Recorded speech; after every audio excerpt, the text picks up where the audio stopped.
Boa noite, meus amigos. Estamos aqui de volta. Como sempre, começamos invocando a Santíssima Virgem Maria e o Santo Padre Pio de Pietrelcina, para que roguem a Deus que nenhuma injustiça se cometa nesse programa. Queria lembrar aqui a vocês o curso de Filosofia da Ciência, que será proferido por mim aqui em Colonial Heights, Virgínia, de 10 a 15 de maio de 2010. Contatos para informações e inscrições com o senhor Eduí, telefone 041 9974 4443 ou 041 3527 0987 ou pelo e-mail edui.ferro@uol.com.br. O meu filho Luiz Gonzaga Carvalho, o Gugu, estará ministrando proximamente um curso que será uma leitura comentada do livro De Anima, sobre a alma, de Aristóteles.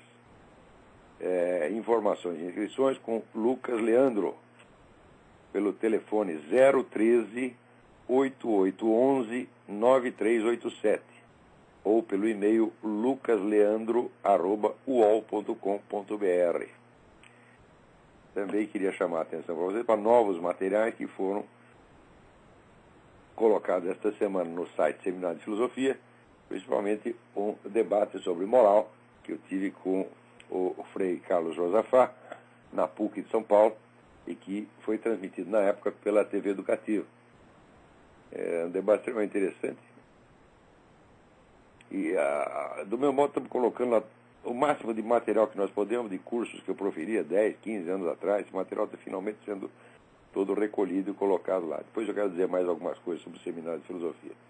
Mas, por enquanto, também queria chamar a atenção para um novo site que está no ar, feito pelo meu aluno Felipe Miguel. É um site noticioso, mais ou menos na base do Drudge Report, onde vocês poderão ler todas as notícias que estão sendo omitidas pela grande mídia nacional. Quando você somar no fim do ano, você vai ver que foi enciclopédia da ocultação. Está tudo desocultado lá. O site é www.breviarium, breviarium.com.br. Parabéns, Felipe Miguel, por essa excelente iniciativa. Não é um site de comentários, é um site noticioso. Então, ele é renovado diariamente, tem novidade lá. Também tem mais 2 cursos aqui que eu queria lembrar. Os cursos serão dados em Porto Alegre. Um é o curso As Armadilhas da Lei, que será dado pelo economista e colunista do Mídia Sem Máscara, José Nivaldo Cordeiro.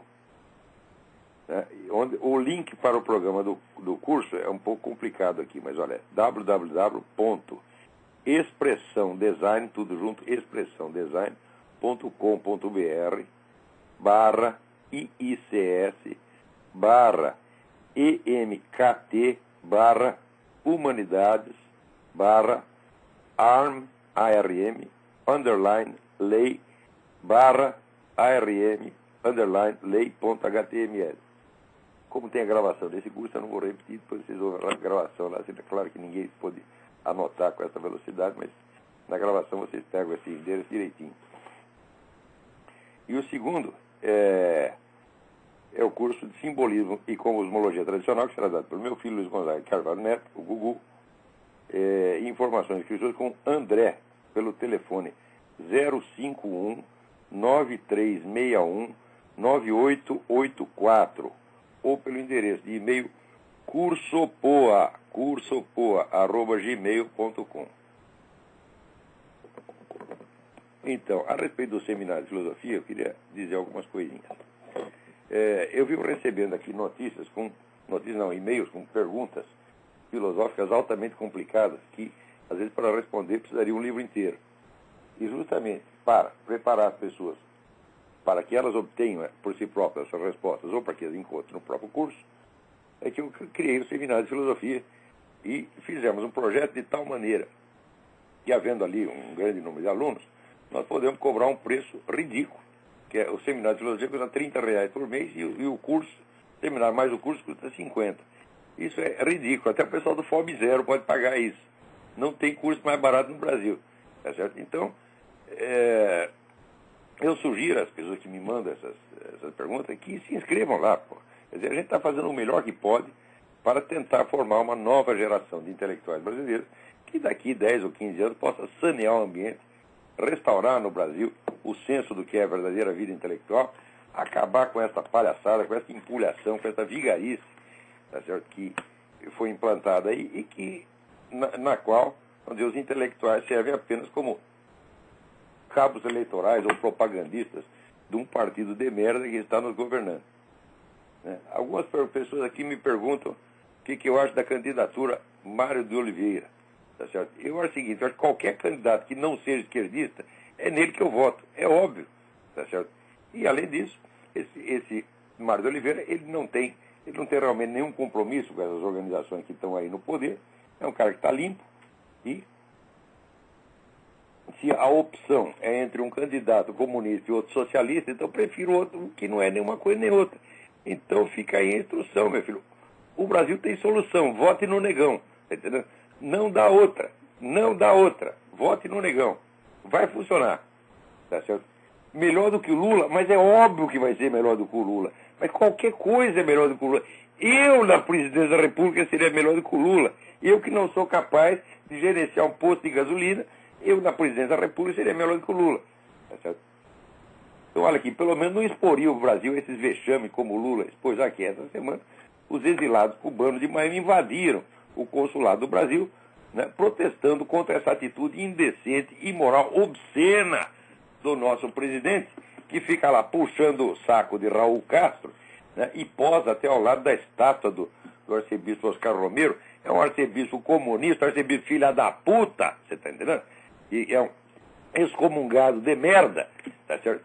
Que ele foi assassinado justamente porque ele defendia essas coisas que estão lá em Cuba. Tortura, prisão em massa, ele queria tudo isso, gostava de tudo isso, o filho da puta. E até hoje é tido como mártir, porque foi assassinado. Tá certo? Agora, esse camarada que estava na prisão essa semana, Orlando Zapata Tamayo, o que ele fez? Ele não pegou nada de errado, ele um dia falou mal do governo, ponto. Foi lá condenado a 40 anos de prisão por causa disso, exatamente como aconteceu com Orlando Valadares. Orlando Valadares não foi nem isso.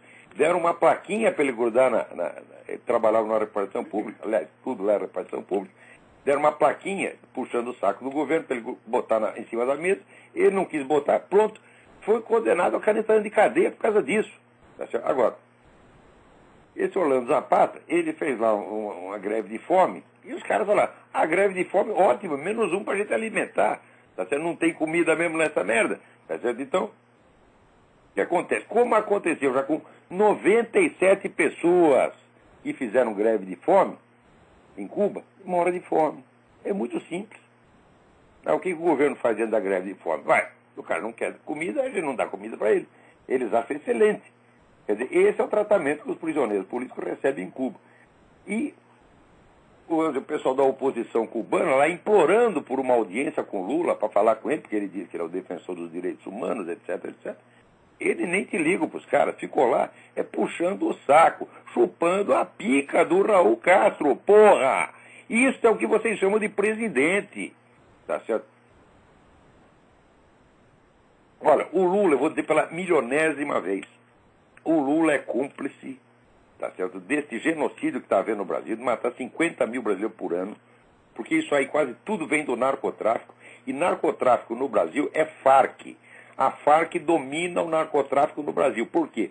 O governo brasileiro, né, destruiu os pequenos concorrentes locais da Farc. Então agora a Farc manda no narcotráfico brasileiro. E o seu Lula, pessoalmente, assinou em 2001 um compromisso de apoio total às Farc.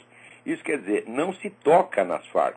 Já tem milhões de provas de que as Farc estão lá dando armamento e orientação e treinamento para Comando Vermelho, PCC, tudo quanto é merda no Brasil. Quer dizer, está fomentando a criminalidade, fomentando a violência, fomentando a matança de brasileiros, sob os olhos, não é indiferente, os olhos cúmplices do governo brasileiro. Eu acuso formalmente o seu Lula de ser cúmplice com tudo isso, e se disser que não, esfrego na cara dele o manifesto de apoio incondicional que ele assinou às Farc em 2001, que é uma coisa, vamos dizer, que a nossa mídia até hoje está escondendo. É documento oficial do Foro de São Paulo. O Lula, no próprio site da presidência, os caras transcrevem os discursos que ele faz, contando as suas atividades no Foro de São Paulo. E esses camaradas que no Brasil eles se chamam jornalistas e donos de jornais, seu João Roberto Marinho, seu Otávio Frias, só serve para esconder. Olha aqui, gente, mídia hoje não é mais órgão de informação. Isso aí mudou muito nos últimos 20 anos. Ocultação, desinformação acontecia antigamente. Agora, mídia é um órgão de controle social. E só. Não é para informar vocês. A mídia serve para recortar o que você pode ver e o que você não pode ver. A mídia é um órgão de censura. Vocês têm que entender isto. Quer dizer, a mídia mudou de natureza. Antigamente tinha, vamos dizer, tinha vários jornais com opiniões diferentes, cada um publicava a sua, e de vez em quando tinha lá um governo ditatorial que impunha uma censura. Agora não é mais assim. A mídia se tornou um órgão controlador do que a população pode saber e não pode saber. Por quê? Está comprovado que o fluxo de notícias, você controlando o fluxo de notícias, você controla a conduta política da população. Tá certo? Isso aí é a famosa teoria que chama a espiral do silêncio. Isso aí é uma técnica altamente desenvolvida, né? Você pode, isso aí até vamos dizer, na escala da psicologia individual isso funciona, quer dizer, você controlando o fluxo de informações que o sujeito recebe, você pode determinar a conduta dele de antemão. Isso já foi testado com o indivíduo, foi testado com massas, tá certo? E as operações, vamos dizer, de manipulação nas quais isso está sendo usado são as mais criminosas da história humana. Vou lhe dizer uma. Esse senhor Fernando Henrique Cardoso, tá certo? Que agora sai defendendo a descriminalização de drogas. Como é que funciona isso, meu filho? Olha, você sabe que quem promove a descriminalização de drogas no mundo é o senhor Jorge Soros, e são organismos internacionais de ordem globalista, aos quais o senhor Fernando Henrique está associado, dos quais ele é um puxa-saco profissional. Tá certo? E, por outro lado, quem financia Fórum Social Mundial e toda essa esquerda revolucionária latino-americana? Financia, ajuda e dá apoio imediato. Esta mesma turma globalista. Então estão, como sempre, operando com duas mãos. Você coloca lá um fantasma para assustar todo mundo, tipo Farc, que sai matando gente, né, e faz tráfico ilegal, etc, etc. E daí quando está todo mundo assustado com isso, daí vem o outro lado. Quer dizer, você está cansado da pancada, né? É que nem o ratinho de Pavlov, está cansado do choque. Agora nós vamos oferecer um queijinho. Qual é o queijinho? O queijinho é o seguinte: nós temos que legalizar o tráfico e as Farc, elas têm que se transformar num partido político legal. Então isso quer dizer que essas 30 mil pessoas que as Farc mataram, todo essa imensidão de crimes que eles fizeram, tá certo?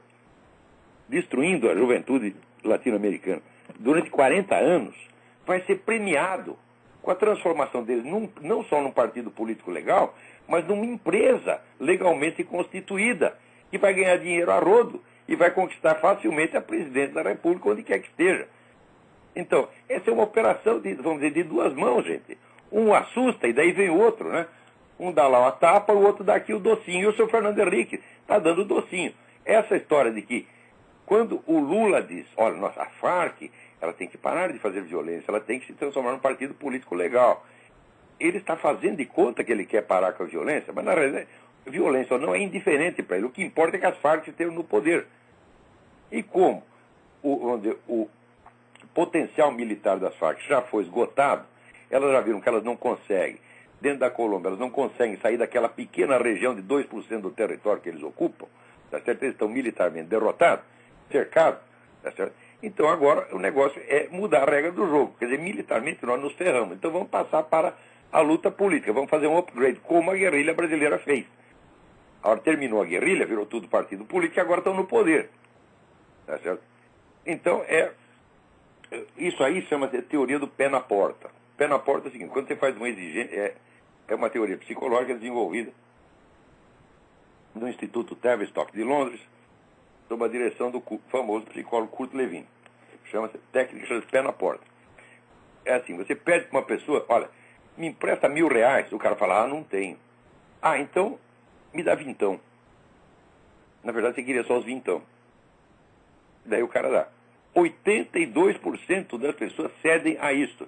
Eles testaram isso na França da seguinte maneira: chegava na casa do fulano com um cartaz enorme, um cartaz de 3 metros, e dizia, nós somos da prefeitura, nós podemos grudar esse cartaz na sua fachada? O cara falava, evidentemente não. Eles pegavam um cartaz de 80 centímetros e diziam, e este? Este sim. Né? só 18% das pessoas diziam não nos dois casos. 82% diziam não à primeira, mas justamente por isso, né, se sentiam culpados, se sentiam mal de ter negado e aceitavam a segunda proposta. Tá certo? Então tem assim, o plano A e o plano B. Plano A, né, as Farc matam todos vocês, distribuem droga para suas clientes. Plano B, a Farc continua fazendo a mesma coisa, só que agora como partido legal, tá certo? E como empresa legalmente constituída. Esses camaradas estão todos trabalhando em associação. Isto é um plano. Lula e Fernando Henrique estão em perfeito acordo com relação a isso, tá certo? Então, é por isso que não se pode aceitar esse PSDB como oposição. Nunca foi oposição. Isso é uma fraude monstruosa. O próprio Lula já declarou isso.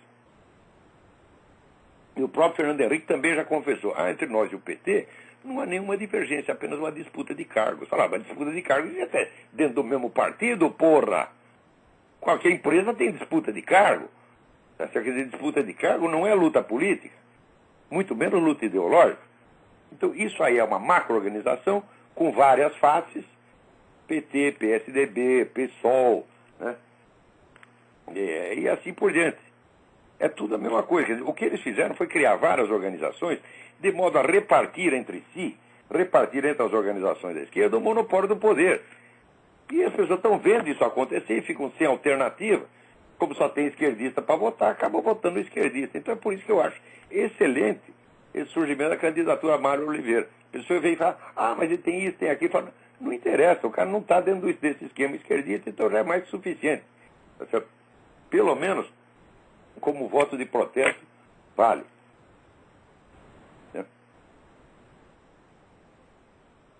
Aqui, no Rio, FHC defende a discriminação das drogas. Saiu aqui a notícia no UOL. Ele sabe muito bem o que ele está fazendo. A descriminalização das drogas, veja, se descriminaliza as drogas, o comércio passa a ser legal, quem vai ter o controle quase monopolístico, tá certo, desse comércio? Quem já tem a produção, as redes de distribuição, o controle do mercado. Ou você vai dizer, nós vamos inventar uma outra firma agora, que é uma outra firma, e a firma vai desbancar as Farc. Mas faz-me rir.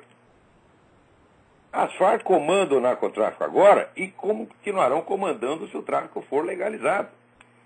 Agora, também legalizar o tráfico é legalizar a matança. Milhares de pessoas que morrem por causa de droga todo ano. E dizer, não, mas nós vamos controlar. Eu digo, é? Como é que você vai controlar as Farc? Agora que elas terão o comércio legal, por que elas não vão continuar tendo o comércio ilegal também? Por exemplo, no Brasil ainda não é proibido vender cigarro. Cigarro é um comércio legal.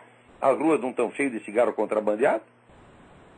Quem disse que a existência de um comércio legal impede a existência de um comércio ilegal? Né? Também não é ilegal vender armas. E, no entanto, você tem um imenso comércio ilegal de armas 100 vezes maior. Quer dizer que a descriminalização vai acabar com o tráfico ilegal, essa é uma mentira. O Fernando Henrique sabe que está mentindo. Eu não vou dizer, senhor presidente, o senhor está enganado. Vou dizer, Fernando Henrique, você é um mentiroso, salafrário, vigarista, como sempre foi. Você e o Lula, os dois.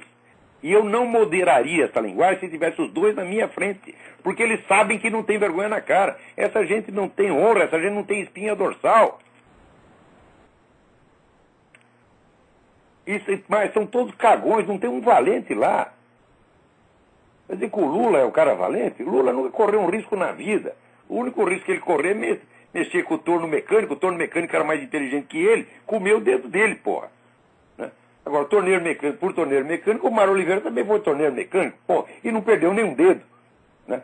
É isso que ele diz. Ele é de origem pobre que nem o Lula e tem uma formação até melhor que a do Fernando Henrique. O cara é formado em engenharia e em direito. Tá certo? E trabalhou na Suíça, trabalhou no Quênia, trabalhou em vários lugares no mundo, é um cara que tem experiência. Quer dizer, esse é o total desmascaramento desse mito que o Lula não estudou porque não tinha dinheiro, coitadinho. Eu também, coitadinho, eu nasci pobre pra caramba, gente. Eu falo, minha família passou dificuldades imensas. Tá certo? Agora eu vou ter dó do filho da puta porque não quer estudar. Ele não estudou porque não quer, porque é vagabundo! Vagabundo! Isso que você é, porra! Tá certo? Agora, burro ele não é, ele tem aquela astúcia demoníaca, que quando ele não tem inteligência, a inteligência é um dom de Deus, mas quando não tem, ele pede para o diabo um substituto, que é a capacidade de mentir, de trapacear. Isso o Lula tem, e o Fernando Henrique também tem. Tá certo? Agora, também o Fernando Henrique criticando o Lula, querendo se fazer de bonzinho. Olha, quem foi que inventou o MST, meu filho? Não foi você mesmo, porra? Quem foi que encheu de dinheiro? Foi você. Quem foi que implantou a doutrinação comunista nas escolas? Foi você, foi o seu governo. Aquele seu merda, aquele seu ministro da Educação, Paulo Renato, tá certo? E o problema do Brasil, gente, não é de fato a direita e a esquerda. O problema é que é muito baixo nível, porra. E o Brasil não foi civilizado ainda, entendeu? Tem uma amiga minha que diz assim, olha, onde nasce a bananeira não floresce a civilização. Eu acho que ela tem razão, tá entendendo? Tem uns lugares do mundo que parece condenado a ficar sempre para trás. Peraí, tem alguém aí na linha. Quem é? Alô? Quem é? Olá, tudo bem? Guilherme. Quem é? Luiz Guilherme, tudo bem? Luiz Guilherme, tudo bem? Olá, é o seguinte, não sei se você chegou a ver, o Coronel Paz de Lira foi chamado ao programa da Luciana Gimenez, o Super Pop, para falar sobre a PL 122, a lei da mordaça gay. Sei. E aí, montaram uma arapuca para ele, que botaram uma plateia cheia de gays, de travesti, de movimento gay, e botaram travesti para debater com ele. Coronel Paz de Lira calou a boca de todo mundo. Ninguém conseguiu falar nada, ninguém conseguiu replicar tudo que ele disse. Vale muito a pena ver. Mesmo que ele... Coronel Paz de Lira calou a boca de todo mundo. A tese dele deles é que 2 mais 2 dá 5. Mas vale muito a pena ver o vídeo, ver como ele cala a boca de todo mundo. O pessoal não tinha como retrucar. Se procurar Paz de Lira, Super Pop no YouTube, aparece o vídeo. Vale muito a pena ver. Tem o vídeo? Aonde que tem o vídeo? No YouTube. Só procurar por Paz de Lira, Super Pop. Paz de Lira, Super Pop. Ótimo. Eu recomendo. Obrigado pelo espaço, Arnaldo Cristina. A gente ganha todos os debates, porque esse pessoal só vem na base da mentira, da falsificação, da empulhação, e levando a claque. Que nem aquele merda do debate comigo no Rio, também levou a claque, não adiantou nada. Fudeu de verde e amarelo no debate. Ela tentando provar que foi mais coisa assim. Então, Geraldo, muito obrigado. Fique com Deus e Deus abençoe o seu trabalho. Obrigado. Essa ligação estava horrível, mas deu para entender. Né? Debate entre o pai de Lira. Nós temos um debate sobre a legislação da mordaça gay. Embora o pessoal do movimento gay levasse a sua claque inteira, o pastor da plateia, papaiá, para não deixar o sujeito falar, o pai de Lira ganhou o debate. Por quê? Porque ele está dizendo o óbvio, né? Agora aqui, me chega através de um site blig.ig.com.br a notícia de que vocês não querem achar ossadas de vítimas da guerrilha do Araguaia? Acharam lá de um cabo e um sargento do exército que foram mortos pelos terroristas. Que acham desencavar a ossada? Vamos desencavar, mas vamos desencavar todas. Hello, this message is for Pamela Fillingham. If you are not this person, please delete this message as it is not for you. This is Chelsea with enhanced recovery. Então, se quer achar ossada, vamos achar as ossadas todas. Agora acontece o seguinte, olha lá, o sargento do exército Mário Abraim da Silva e o cabo Odilo Cruz Rosa. Vê se a família do Mário Abraim ou do Odilo Cruz estão recebendo indenização milionária. Não estão recebendo um puto de um tostão. E lembra aquele soldado Mário Cosel que foi estourado por encher de bomba um caminhão, jogaram o caminhão na porta lá do quartel do 2º Exército, o cara estava lá de sentinela, um coitado de um recruta, que não tinha nada a ver com isso, nem entendia a situação política do país, voou em pedaços. E durante 30 anos a família lá pedindo uma indenização, oferecendo uma ridícula indenização de R$300 por mês. Né? O pai do Mário Cosel morreu tá certo? De desgosto. Ela teve um problema cardíaco, morreu de desgosto, de sofrer tanta humilhação. E sabe quem fez essa coisa? Foi a turminha da Dilma. Dilma, tu é uma assassina! Você está entendendo? Olha, eu voto em você para assessor de porteiro do inferno. Tá certo? Isso eu voto. Eu voto em você como... Nem como gerente de puteiro aceitaria você. Porque as putas iam estar correndo risco. Você está entendendo? Você é uma mulher estourada, você é uma assassina, você é uma terrorista. Tá certo? Não vem dizer, eu não assassinei ninguém. Não. Quando tem uma organização, e a organização pratica assassinato, todos os membros dela são solidários com o assassinato. São todos cúmplices. Você é assassina, sim. Tá certo? Agora, me surgiram votar numa pessoa dessa. Ela vai ter a merda, porra. Né?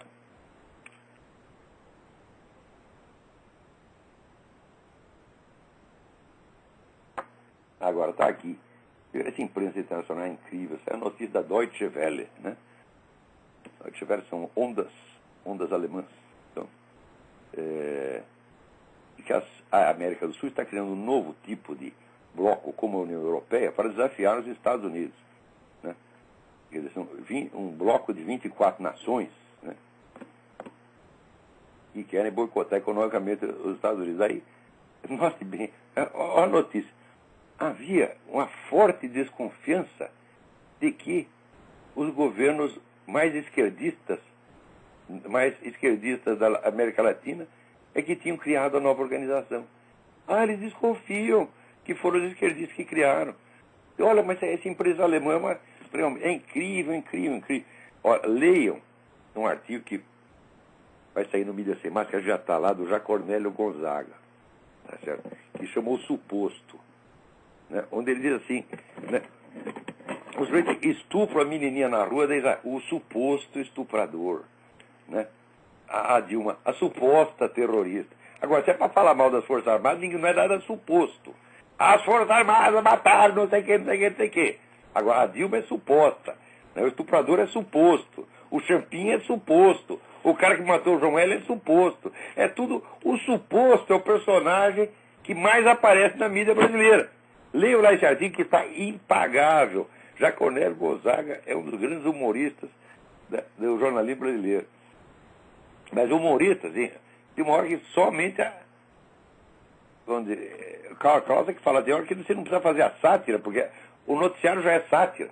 Você lê a notícia, noticiário, você lê a Folha de São Paulo, já é sátira. Né? Que nem aqui o New York Times pegou o movimento dos Tea Party. Ele descobriu lá uma organizaçãozinha extremista que tem 3 membros, né, e fez uma reportagem dizendo, olha, tá vendo? Tem extremista lá dentro.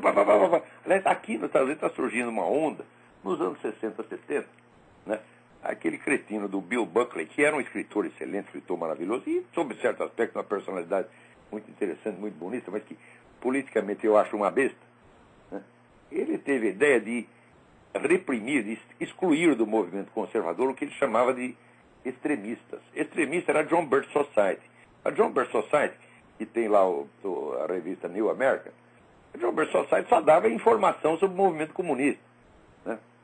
E, curioso, hoje, na época, excluir os caras parecia uma boa ideia. Por quê?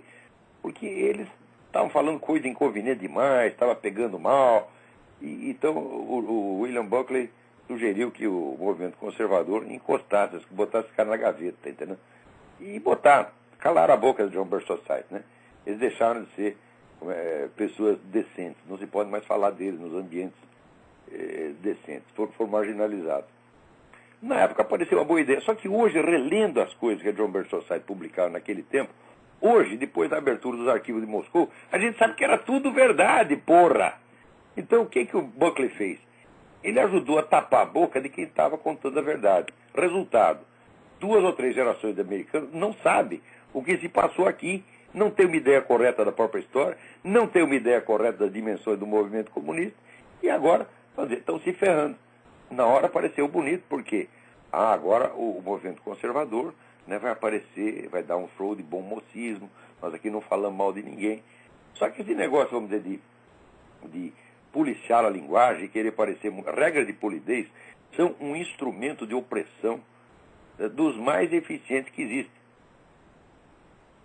Outro dia eu recebi aqui a mensagem de um jornalista que disse assim, olha, mandei para uma revista tal um artigo no qual eu acusava alguns líderes conservadores, que se fazem de conservadores, mas que quando nos estados que eles governam, eles favorecem políticas abortistas, políticas gaysistas, etc, etc. Então eles estão traindo o movimento, evidentemente. Daí o cara da revista respondeu o seguinte, as suas opiniões são extremadas e elas vão fazer muitos dos nossos leitores se sentirem desconfortáveis. Está entendendo? Quer dizer, agora você não tem que dizer a coisa porque é verdade, você tem que dizer porque é confortável. E isso está sendo imposto de uma maneira cada vez mais cínica. Quer dizer, fica lá em cima uma elite que na verdade é violenta, né, violenta, maligna, mentirosa, manipulador, mas todas se fazendo de coitadinho. Eles são todas, né, alminhas juvenis, alminhas virginais, que qualquer coisa, eles ficam magoadinhos. Olha, vai deixar os leitores desconfortáveis. Ai, não pode. Mas que coisa nojenta, meu Deus do céu. Se a gente não reagir contra isso, olha, daqui a pouco você vai ter que só pode escrever assim, né, receita de comida, né, proposta de reportagem sobre spa, né, regime de emagrecer. E, aliás, por exemplo, tem o site da American Online, que 80% da American Online é isso aí. Né? É um provedor de merda, um dos piores provedores aqui. Eu, infelizmente, uso a American Online faz muitos anos, tá certo? E tá todos os meus negócios arquivados lá, então fica difícil mudar, mas... Peraí, tem mais alguém na linha aí. Alô? Alô, quem é? Lauro Maciel? Lauro Maciel, tudo bem? Oi, tudo bem, Lauro. Parabéns pela tua iniciativa aí, esses programas que tu faz e tal. E eu queria colocar algumas coisas aqui, algumas questões aí para tu se estender sobre elas, né? Primeiramente, eu procuro ser meio otimista com relação ao Brasil, porque por uma questão pessoal, assim, né? Mas eu acho, nesse sentido, que a pregação tua, as coisas que tu deixa escritas, teus livros e tal, são mais importantes do que a vitória eleitoral do PT. Porque eu acho que isso é uma coisa que tu deixa registrado e que, de qualquer maneira, as ideias são mais importantes do que as questões políticas, elas acabam florescendo com o tempo. Então, isso sem dúvida, o registro da verdade é o que vai ficar historicamente. O PT, exatamente, a fase, passará como um peido, mas o que eu estou fazendo vai ficar. A minha obra, exatamente, a minha obra pedagógica vai ficar. Por isso que eu acho bem interessante isso que tu faz. Com relação ao Fernando Henrique, eu sou simpático a ele. E eu acho que assim, ele não seria tão pernicioso quanto o PT, porque ele procurou reformar as instituições. Ele deixou um legado institucional que eu acho interessante. Isso não é o caso do PT, que eu acho que ele está procurando desfazer esse legado de instituições, de agências reguladoras e tal. E uma coisa também positiva... Sendo o Fernando Henrique um presidente 1 milhão de vezes melhor do que o Lula. Isso aí não tem a menor dúvida. E ele também, mas ele não é batedor de carteira. Ele não rouba. Agora essa turma do Lula, meu Deus do céu. Você entra lá no Palácio do Planalto, você toma cuidado da sua carteira, porra. Né? Isso aí já não pode acusar o Fernando Henrique. Nem o Itamar Franco, que nunca roubou um palito de fósforo. Tá certo? E com relação a, por exemplo, essa tua pregação, não sei se é ofensivo esse termo, mas com relação ao teu discurso, né? Os formadores de opinião, eu sou de Porto Alegre e eu fiz faculdade de arquitetura, então eu acho que não existe nada mais à esquerda do que uma faculdade de arquitetura em Porto Alegre na década de 80. E na época não existia dúvida com relação ao PT. Todos se acotovelavam à esquerda, eu costumava dizer. A gente procurava ser cada um mais esquerdista do que o outro, né? E hoje já não está tão assim. Porto Alegre é uma cidade que forma bastante opinião e não é. Hoje eu me encontro com meus colegas, eles são bem sarcásticos. Os gaúchos, passado aí.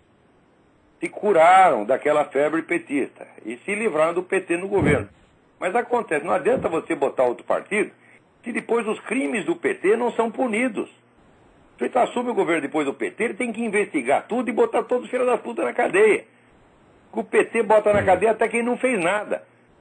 Agora, se um lado é agressivo e quer destruir o outro, e o outro, quando é colocado no governo, só quer afagar os caras e quer ter uma convivência pacífica, o PT vai ganhar sempre. Então, por exemplo, aquela eleição do Rigoto não serviu para nada. Foi só simbólico. Tiramos o PT e botamos lá a pessoa que não vai fazer nada, né? Nada contra o PT. Isso é como dizia o Bruno Tolentino, ele lembrava o Harold Wilson, que dizia o seguinte: na Inglaterra veio os trabalhistas e empurram a Inglaterra o mais possível à esquerda. E daí vem os conservadores e a conservam exatamente ali. Okay. E com relação a outro item que tu fala bastante, os militares, eles são os que têm que resguardar as instituições, né? Em última análise, contra um avanço assim, institucional. Como é que fica isso? Porque não tem na nossa Constituição essa situação, assim, e eu fico pensando se só consta um impeachment, que seria um... Olha, a nossa Constituição é uma Constituição de merda, feita por um maluco, tá certo? Que vivia de comprimido de lítio, que é o Dr. Ulisses Guimarães, que muitas vezes eu votei nele de trouxa, depois que eu descobri quem era o sujeito. Essa Constituição de merda não configura sequer o crime de alta traição. Quer dizer, você não pode acusar... Quer dizer, o presidente pode fazer um acordo secreto com as Farc, que está matando brasileiros, e você não pode acusar o cara de alta traição. Então você não tem recurso legal. Tá certo? Pra agir. Agora, as Forças Armadas é uma situação ambígua, porque, por um lado, eu sempre disse, eu só encontrei pessoas patriotas nas Forças Armadas. Entre os civis, jamais. Entre os civis, patriotismo é alvo de gozação. Mas os militares são sinceramente patriotas. No entanto, nos últimos anos, eles têm cedido tudo. Eles também entraram na política de boa vizinhança, política de afagar o adversário. Quer dizer, o sujeito vai lá e xinga as Forças Armadas de tudo. Agora, no Brasil, as pessoas são bestas. Mas aí... Fala, as Forças Armadas têm que reagir, eles pensam que eu estou pregando o golpe militar. Não estou. Existe um negócio que chama processo por injúria, calúnia e difamação. Nunca o comandante do Exército processou um puto que mentisse contra as Forças Armadas. Eu mesmo dei elementos provando que era mentira, muitas coisas que os caras falaram, dou de bandeja. Olha aqui, comandante, processo o filho da puta que ele mentiu contra as Forças Armadas. E os caras não faziam nada, nada. Quer dizer, então quem que está vendo? Está tudo boiola? Venderam as bolas agora, não tem mais. Tá certo. Tá bom, muito obrigado por... No Congresso tem 4 bolas. Né? 2 pertencem ao Bolsonaro, as outras 2 pertencem a Cátia Abreu. Não tem mais, acabou. O estoque de bola acabou. Certo. Tá bom, Olavo. Muito obrigado por esse espaço aí, para participar do seu programa. Obrigado pela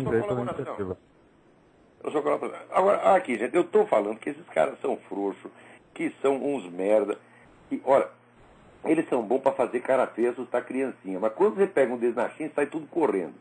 No dia 31 de março de 1964, quando as tropas de Minas Gerais começaram a descer para o Rio de Janeiro, o pessoal comunista, uma debandada geral para dentro das embaixadas. Todo mundo dizia, não, vai ser a noite de São Bartolomeu, eles vão matar todos. Não matar ninguém. A comunistada toda ficou com o cu na mão e saiu correndo. Eles são assim mesmo. Agora, olha aqui, veja essa discussão entre o Álvaro Uribe e o Hugo Chávez. O Uribe chega na casa e diz, seja homem, vem aqui falar para mim, porque você gosta de falar pelas costas. O Hugo Chávez tem que dizer, se mandou. Tá certo? Ó, me empresta o Hugo Chávez 5 minutos que eu dou um jeito nele, porra. Me empresta o Lula 5 minutos que eu faço ele se cagar de medo, tá entendendo? Deixa esse cara de 4, esse gente não é de nada. Eles são muito bons quando eles estão protegidos assim por trás de milhões de organização, com muito dinheiro, tá certo?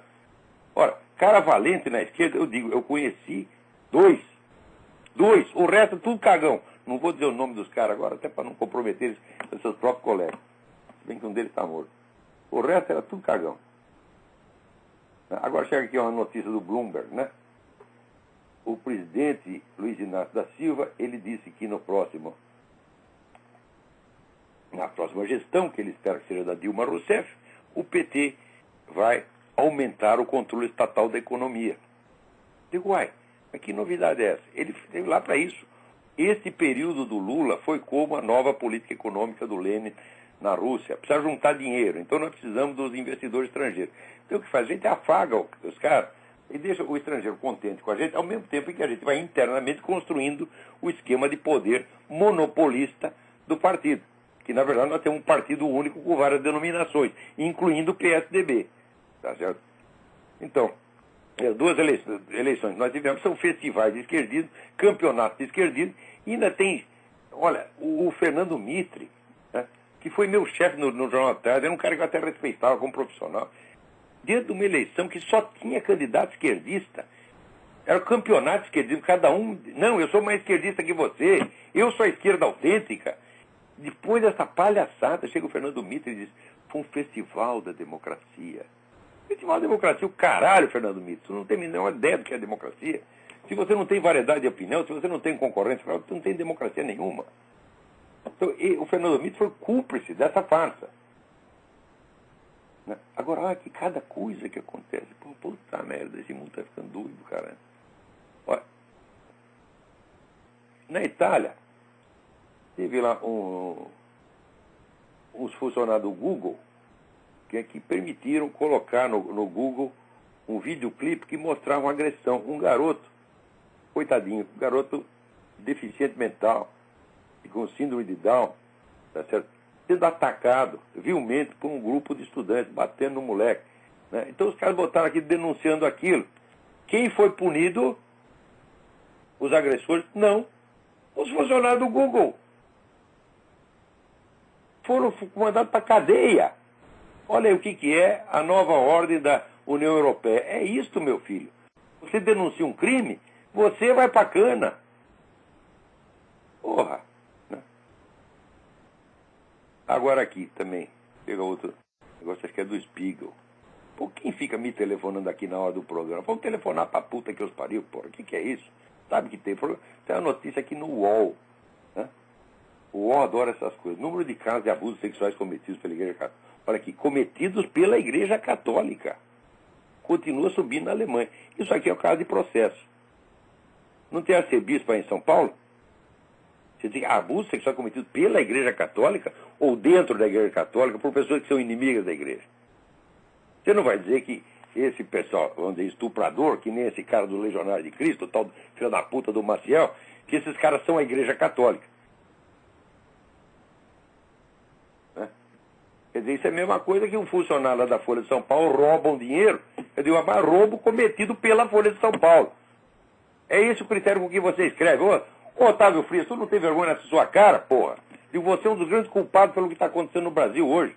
Agora fica aquele merda, aquele Instituto Milênio, convidando o cara para falar de democracia e liberdade de opinião.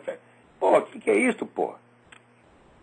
Você sabe perfeitamente que muitas coisas ali, crimes praticados contra prisioneiros políticos em Cuba e na China, você sabe que muitas vezes você noticiou, porque eu fui te encher o saco, eu te enchia de e-mail 24 horas por dia, e no fim você noticiava a coisinha só para não dizer que não noticiou.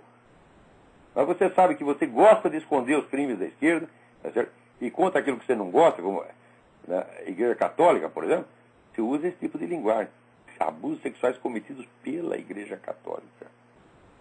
Agora, para não dizer aqui que estou facilitando as coisas para essa turma do Vaticano, é o seguinte, se está aumentando o número de casos, a culpa é de vocês, porque vocês não investigam em profundidade, e pior, vocês assumem a culpa, que é exatamente o que esses filhos da puta querem. Né? Se a igreja pede desculpa por causa de que um criminoso desse fez, ela está assumindo, está ajudando a retórica da Folha de São Paulo.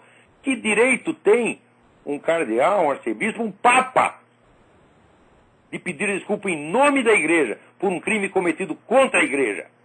Você não tem esse direito, mesmo que seja papa. Tá? Um santo não tem o direito de fazer isso. Ele não tem o direito de jogar sob as costas da igreja, como instituição, o crime cometido contra ela. Ninguém tem esse direito. Agora, fica se fazendo de bonzinho, quer dar demonstração de bom mocismo, perante, vamos dizer, uma elite midiática de gente anticristã, de inimigos da igreja. Você quer puxar o saco de inimigos da igreja? Porra, o que é isto? Então vocês estão apanhando, mas merecem apanhar. Note bem, na semana passada eu já mencionei aquele estudo do Alexis de Tocqueville sobre a Revolução Francesa, onde diz como é que a opinião pública francesa, que era 100% cristã, 100% católica, mudou de ideia do dia para a noite. Ela mudou de ideia por quê? Porque a cúpula da Igreja Católica decidiu não se defender dos ataques e fazer de superior. O que vem de baixo não me atinge. Né?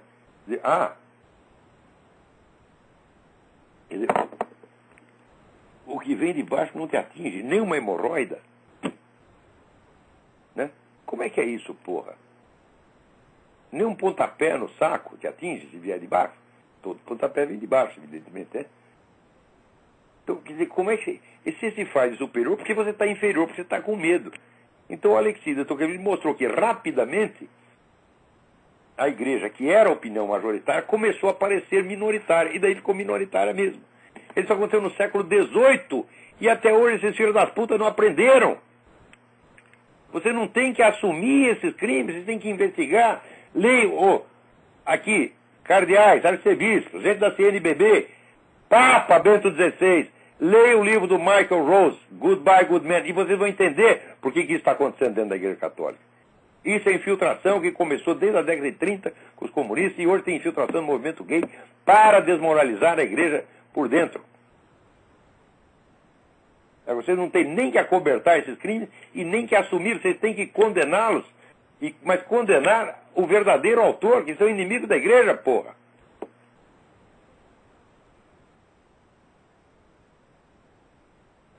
Agora, o que a revista Newsweek traz uma notícia de que descobriram um complexo de templos religiosos na Turquia, muitíssimo anterior às pirâmides do Egito, e muitíssimo anterior a qualquer sinal de civilização na área. Preste atenção. O culto religioso, ele não é um elemento que surge dentro da civilização. Ele precede a civilização.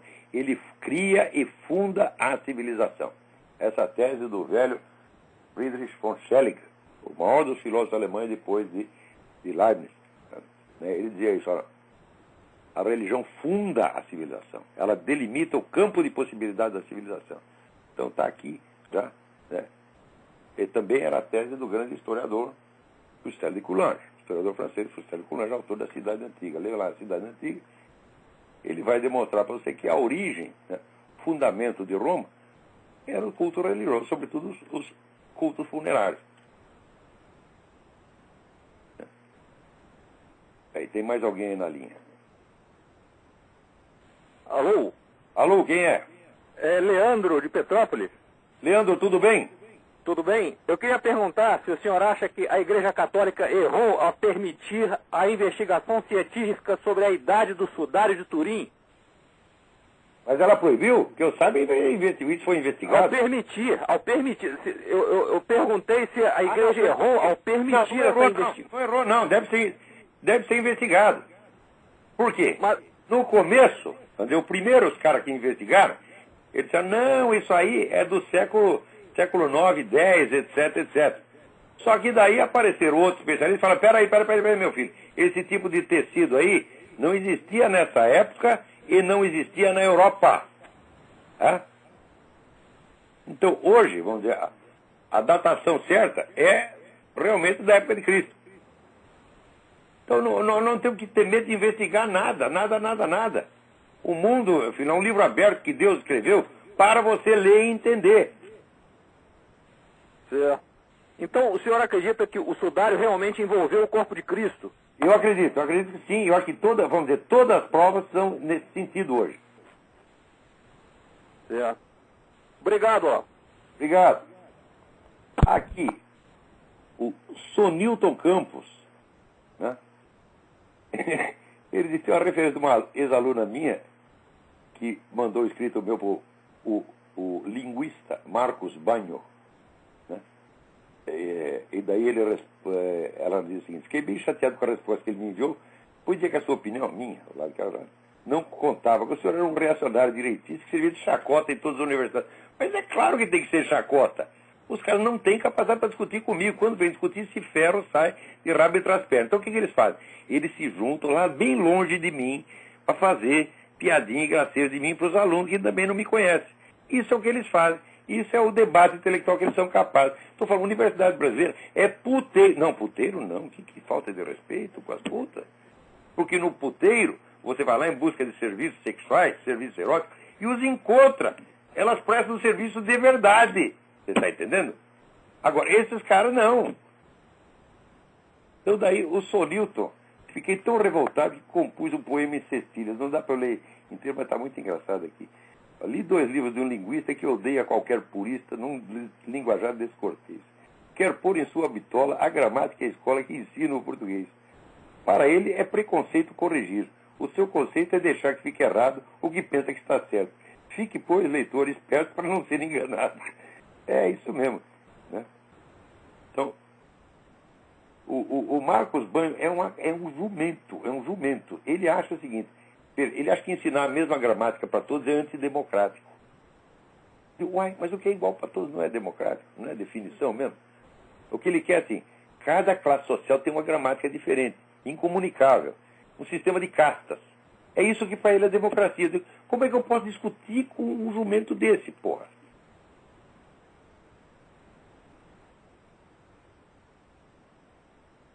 Aqui, recebo aqui da Ana Prudente um chamado para que as pessoas prestem atenção no que está dizendo o padre Paulo Ricardo. Tá certo? Aliás, a gente tem que prestar atenção no padre Paulo Ricardo sempre, porque esse homem é um sábio. Tá certo? É um sábio, é um homem de Deus, tá certo? Ele não mente, é de uma sinceridade atroz, você está entendendo? E, assim, eu muito me orgulho de ser amigo do padre Paulo Ricardo. Então, ela dá aqui, porque padre Paulo Ricardo de Azevedo Júnior, porque no YouTube, tem várias gravações dele no YouTube, não deixem de ouvir. Agora, aqui, os Estados Unidos são um país realmente surpreendente, porque você vê que está tudo acabado aqui. Também os vídeos. Peraí. Os meus no vídeo. Eu estou fazendo propaganda dos outros aqui, esqueço de mim mesmo. Os vídeos do padre Paulo estão todos no Mídia Sem Máscara também, porra. Não precisa ir no YouTube, não. Vai lá no Mídia Sem Máscara, você. Aqui eu recebo do Don Hank, que é um tradutor aqui, um homem talentosíssimo aqui dos Estados Unidos, uma notícia de que vários estados americanos, vendo, né, esses planos econômicos birutas do Obama, eles já estão afirmando, né, a sua soberania, e dizendo que eles não vão entrar. E aqui a Constituição americana permite isso. Quer dizer, entre outros estados, né, Montana e Utah já estão preparando declarações de que, olha, nós não estamos submetidos à política econômica federal, vão à merda, nós temos nosso próprio plano econômico. E você que se dane. Tem estado aqui que já está até propondo, né, introduzir as moedas de ouro como moeda circulante. Por quê? Porque os caras estão destruindo o dólar. Você quer destruir o dólar? Destrua o seu dólar. No meu tu não vai mexer. Né? Tem coisa surpreendente aqui nos Estados Unidos. Viu? A gente nunca pode imaginar os Estados Unidos pelo que você lê no New York Times, pelo que vê na CNN. Eu mesmo, no final do livro Jardim das Aflições, eu cometi alguns erros de análise da situação americana. Por quê? Porque eu só conhecia um lado da coisa. Eu pensava que tudo aqui já era politicamente correto, que os caras já dominavam tudo. Foi só depois que eu mudei para cá que eu fui ver o tamanho da resistência conservadora a essa gente. É um negócio imenso, enorme. E que, na verdade, a maior parte da população aprova. A maior parte da população aqui é conservadora, sim. Só votou no Obama porque o Obama os enganou. Ele veio com aquela conversa moderada, boazinha, etc, etc. No primeiro dia que ele subiu lá, o que ele fez? Soltou uma verba de 5 bilhões para a Acorn, a ONG que tinha espalhado título falso para elegê-lo. No primeiro dia, porra! Né? Agora o próprio Don Hank pergunta, né? Olha, aqui nós temos na presidência um sujeito que é nitidamente pró-islâmico. Pró-islâmico não, isso é eufemismo. Ele é empregadinho da Arábia Saudita, quem é que não sabe, porra? A Arábia Saudita pagou toda a carreira dele. Né? Quer dizer, o sujeito é suspeito até prova em contrário. Né? E agora o único canal de TV conservador que tinha, os árabes já compraram ações, que é a Fox News. Qual é o próximo passo? Né? Então, eu vou dizer qual deveria ser o próximo passo. próximo passo deveria ser tirar esse sujeito da presidência. Você está acusando de tudo que ele tem feito. Porque ele não está nem escondendo mais. Quer dizer, o favorecimento dele a terrorista é um negócio impressionante. Eu já fiz dar direitos civis, você trata um terrorista estrangeiro, um inimigo em guerra, como se fosse um cidadão do seu próprio país. Hã? Que é isso, porra? Né? Peraí, tem mais alguém aí na linha. Então, alô, quem é? Fale rápido que está acabando o nosso tempo. Olá, Vel, José de São Paulo, tudo bem? José, tudo bem? Primeiro, te parabenizar pelo curso de filosofia, está fantástico. Estou acompanhando um pouco atrasado, mas está excelente. Obrigado. Só uma notícia, falando de religião, como você está. Eu recomendo o site apelosurgentes.com.br. Apelos Urgentes são mensagens de Nossa Senhora a um rapaz na cidade de Anguera, lá na Bahia. E tudo que ela já previu, ou várias coisas que ela previu já se sucederam, já ocorreram. É praticamente um prenúncio mesmo do fim. Então, há um forte pedido de conversão e esclarecimento aos homens de Deus. Fica essa recomendação do site. Olha, o ser humano que mais merece ser ouvido é Nossa Senhora. E ela está falando bastante. Quer dizer, nunca houve tantas aparições de Nossa Senhora quanto nos últimos tempos, a partir do começo do século XX. Terremoto do Chile, terremoto do Haiti. Tal e qual coisa. Acontece exatamente igual. Né? Isso aí tem que ouvir, meu, aqui, apelosurgentes.com.br. Vamos lá, gente. E olha, entre na nossa campanha do Rosário para... Do Rosário pela conversão da... Conversão não, pela... Da Rússia ao Sagrado Coração de Maria. Tem que fazer, porra! Olha, eu não sou ninguém, eu não sou sacerdote, não sou santo, sou bom filho da puta, entendeu? Mas tem a coisa que é óbvia. Quer dizer, a presença de Nossa Senhora é uma coisa óbvia, só não vê quem não quer. Você não precisa fé, não, é só você ter os olhos na cara, pô. Então é isso aí. Olha, peraí, tem mais uma pessoa aqui, vamos ver se dá tempo. Fale rápido. Alô? Alô, quem é? É o Lauro de novo, Olavo. Oi.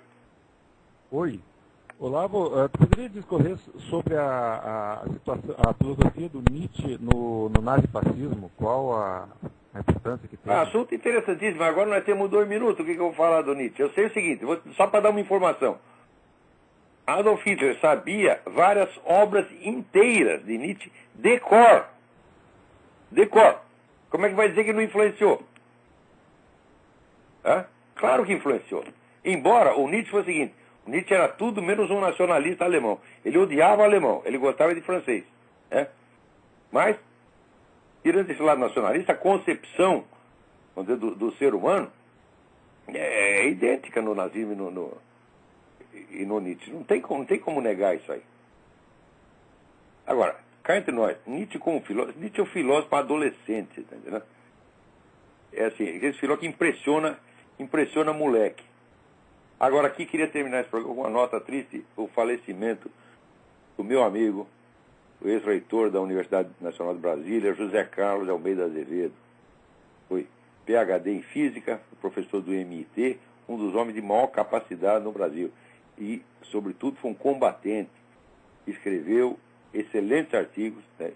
centenas de artigos da mais alta importância sobre a falsificação da ciência no mundo. Então aí, que Deus receba, né? E com esta nota encerramos o nosso programa essa semana. Muito obrigado, até a semana.